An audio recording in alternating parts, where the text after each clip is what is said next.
राजगीर का अभिशप्त सन्नाटा, स्वर्ण भंडार का रक्षक। शुरुआत। एक निषिद्ध जिज्ञासा। राजगीर की वादियों में शाम ढलते ही सन्नाटा पसर जाता है। लोग कहते हैं कि स्वर्ण भंडार की गुफाओं के आसपास रात को रुकना मौत को दावत देना है। रूपेश, जो पेशे से एक इतिहासकार और स्वभाव से नास्तिक था, इन बातों को केवल अंधविश्वास मानता था।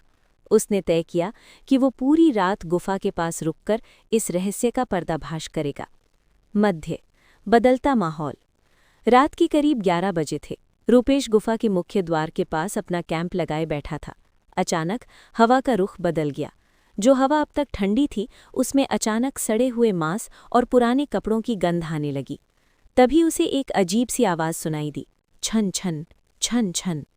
ये किसी के चलने की आवाज़ नहीं थी, बल्कि ऐसा लग रहा था जैसे कोई भारी जंजीरें जमीन पर घसीट रहा हो। रूपेश ने अपनी टॉर्च जलाई, लेकिन रोशनी जहां तक जाती वहां कुछ नहीं था। पर जैसे ही उसने टॉर्च बुझाई, उसे महसूस हुआ कि गुफा की दीवारों पर उकेरी गई शंख लिपि चमक रही है। चरम। अदृश्य पहरेदार। आधी रात को गुफा के अंदर से एक मध्यम रोशनी बाहर आने लगी। रूपेश हिम्मत जुटाकर गुफा के द्वार तक गया। वहां उसने जो देखा, उसने उसके विज्ञान पर से भरोसा उठा दिया। हवा में एक पारभासी आकृति तैर रही थी। वो एक प्राचीन मगध साम्राज्य के सैनिक जैसा दिख रहा था, लेकिन उसका चेहरा आधा कटा हुआ था और उसकी आंखों की जगह सिर्फ गहरा काला गड्ढा था।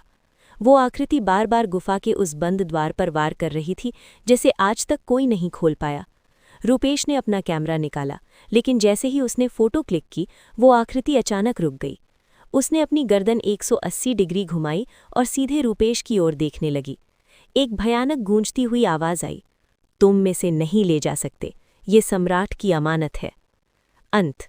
एक खौफनाक सुबह। रूपेश वहां से अपनी जान बचाकर भागा। वो पूरी रात पहाड़ियों के पत्थरों पर गिरता पड़ता रहा। सुबह जब स्थानीय लोगों ने उसे ब्रह्मकुंड यानी गर्म पानी के झरने के पास बेहोश पाया, तो उसके बाल सफ़ेद हो चुके थे।